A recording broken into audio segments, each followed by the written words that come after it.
ndio tutakuwa sasa tunasema tuko na washirika. Lakini ukiwa na less than 50 people, una lay foundation ya teachings, servants, una lay ministers tu. Maana kama Kenya iko na 47 counties, Nairobi peke yake inafaa ikuwe na Jesus Mass Ministry nini ngapi, branches ngapi? Halo? Kisumu inafaa ikuwe na ngapi? Mombasa inafaa ikuwe na ngapi? Kwa hivyo ukiwa na washirika chini ya 100 ama tuseme ya 50, unatengeneza ministers wa Mungu. Halo? Ukifika 100 unaanza kuondoka nje. Fungua wengine wapi? Kule kwa kina Uganda. Wakianza 100, 200, 300. Usione tu hapa, anza kupanuka akili. Bwana Yesu asifiwe.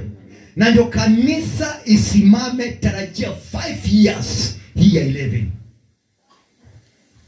Ndio kanisa isimame, uanze kuongoza watu 30, 40, 50, 60. Lazima upitie kwa 2 Corinthians chapter 11 verse 23 to 28. Ndio kanisa isimame.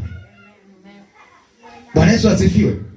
Lakini ukaona umeanza kanisa huduma ama kwa nyumba yako fellowship watu wamejaa, ndio wamekuja kuchukua testimony.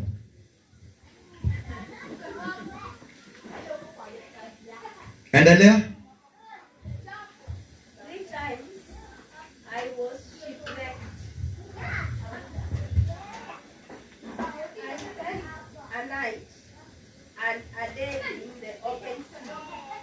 Bwana Yesu asifiwe. Alisema nini? He spent what? Amen. Tusome sasa na Kiswahili. Aiza uko na mic. Thank you Banis. Chukua mic.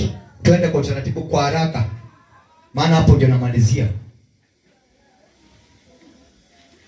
I want to end up hapo. Decrease, God increase.